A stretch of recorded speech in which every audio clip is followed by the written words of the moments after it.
What is happening, guys? Welcome to the home of pro clubs. My name is World of JCC and I'm here to give you my personal opinions on FIFA 18. Man, I don't like this competitive edge shit. It's just disgusting. Do more shit to clubs. That's just more exciting. Clubs is so exciting. I have so much more fun playing clubs. So I've been playing the beta and there's been a lot of improvements and that's what I'm going to start with. Before we get into this, I know that the beta is not the full game. We've still got the demo and the real game to come. The beta, actually, a lot of stuff will be changed before the main game. So I'm hoping that through the FIFA 18 videos I've made, I can make a small difference. I hope that somebody from EA has heard my voice. So with your help, this tweet managed to reach over 100 retweets and hopefully somebody from EA managed to see it. So thank you to everybody who retweeted that. Let's go ahead and get into my opinions on the positive improvements to FIFA 18. Go ahead and leave a like on this video if you enjoy. The first big improvement is actually kind of a surprising one, is the gameplay. Obviously, we were plagued in FIFA 17 by 6'7", 95 paced centre backs. The gameplay was a little bit unrealistic and at times felt quite clunky and congested. At least that's how it felt when you're playing 11-man pro clubs. Now, admittedly, I haven't played 11-man pro clubs on the beta for fairly obvious reasons, but what I have done is played a lot of games with 5 or 6 players and the passing feels so incredibly crisp. They've obviously taken the height down from 6'7" to 6'6", a small improvement as there aren't too many 6'7" players in real life, and if you're going to pick out some anomalies for me, then you might as well have 5'2" in the game because there are definitely some 5'2" players.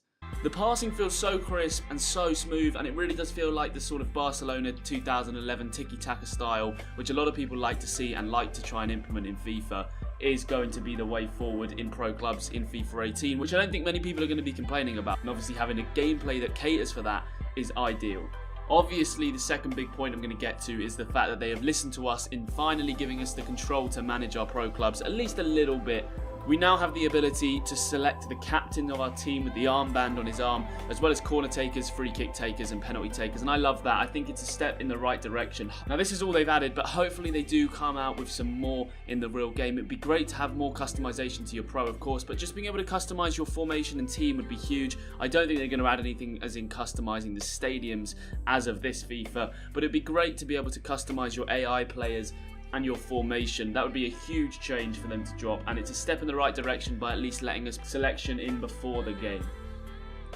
Now, I'm not bashing the game, but those are my two positives, and there's probably going to be a few more negatives. I am enjoying FIFA 18, and it is a beta, so there's going to be more negatives than positives. It's meant to get the shit out. That's why you play a beta. So starting off with our first negative, and it's probably looking at the fact that the divisions have stayed exactly the same. This isn't something that I've ever spoke about on the channel before, but the divisions from 10 to 1 is a really linear and boring concept. It's a concept that KSI obviously probably made pretty famous when he played his seasons race to Division 1 back in FIFA 13, and that really is what Pro Clubs feels like. It feels like we're stuck in the past. I mean, even getting the captain armband and the corner taking and the free kick taking ability to assign the players like I just spoke about, I mean, that was in the game in Ultimate Team last year. So why are we just getting it now? Why didn't they add that last year to pro clubs? It does feel like we're stuck in the past in pro clubs, and having just Division 10 to Division 1 with no incentives, no rewards, really is frustrating. The owner of competitive site VFL, Aaron, had a brilliant interview written about him. Of course, the link on screen right now and in the description. These guys wrote an article on Aaron's opinion of the VFL and of course pro clubs in general, and he brought up a great point.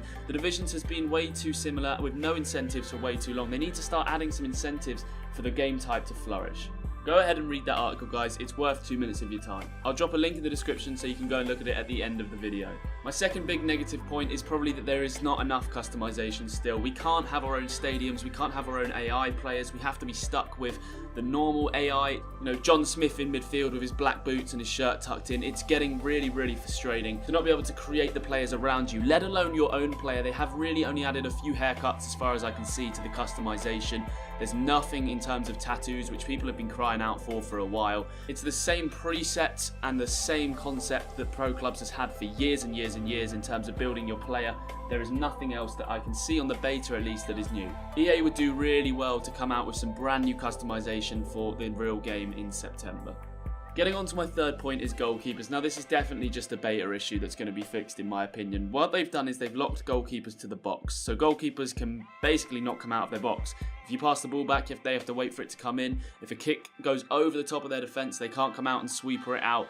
it really is going to cause a lot of problems. And I know what they're trying to do. They're trying to stop people from trolling in pro clubs and get it taken more seriously.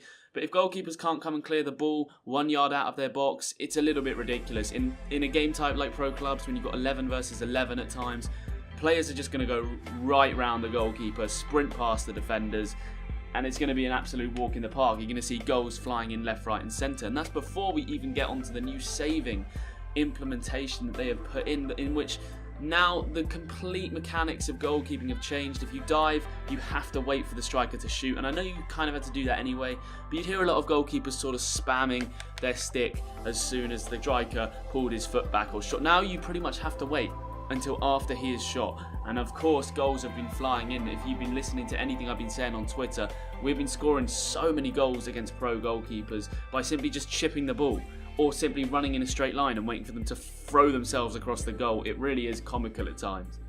Now, EA haven't shown any real attention towards the competitive pro club scene, with VFL and other organisations really rising up. They haven't shown any public support for these organisations, and that really is my fourth and final negative point from this beta that I have taken. They haven't. All of the pro clubs menus are identical to what they were on FIFA 17, FIFA 16, FIFA 15, FIFA. I could really go on. I'm going to end on a positive, guys. I really do have faith in the gameplay. From what I've played of it, I've really enjoyed the mechanics of the passing and the shooting up front, and the all-round general feel of FIFA 18 as compared to FIFA 17. I really do believe that FIFA 18 is going to be a huge breakout year for pro clubs. We've got YouTubers like myself, Avid HD Gamer, Rixie is God, all around the 25,000 subscriber mark at the moment. And I think it's time it blows up now. I think it's getting to that stage where I'm seeing it on my channel. My subscriber count is rising every single day. The interest in pro clubs is just growing massively. And of course, with the Ultimate Team hype and how Ultimate Team has just risen up into this competitive scene, pro clubs is the future of the competitive scene on FIFA. Nobody wants to see 1 versus 1 when you've seen 11 versus 11. It makes no sense to me, and I'm sure it makes no sense to most of you as my viewers. I know probably half of you are biased because you are all pro clubs players, but you can like both, of course, and I don't bash on the Ultimate Team scene at all. I don't do that. It's not my thing. I think if you like that, you can like that. But I think a lot of people just don't know about pro clubs. They don't know that this competitive scene is there. So it really is everybody's job to kind of rally together and get the word out. Rixie spoke about it in this video in the top right hand corner right now. Go ahead and watch that after this, as well as reading that brilliant article earlier. It just touches on pro clubs as an esport, and the fact that this community, it really does need to pull together in order to flourish. That's all from me, guys. Thank you for watching. If you agree or disagree with anything that I've said, please do just drop a comment down below, and I'm going to do my best to get back to every single comment on this video, just because it is, of course, more of a general discussion, this video, as opposed to me just showing you footage. First time on the channel, welcome. Hit that red button and subscribe. As to the rest of you, thank you so much for watching. Don't forget to leave a like on your way out of this video. It really helps me out. Thank you for all the positive feedback over the last couple of days. As I said, we are closing in on 25,000 subscribers, and I couldn't be happier with how my channel is growing at the moment, so I wanted to say a separate thank you for that. Anyway, that's all from me. I've been JCC, and I'm out.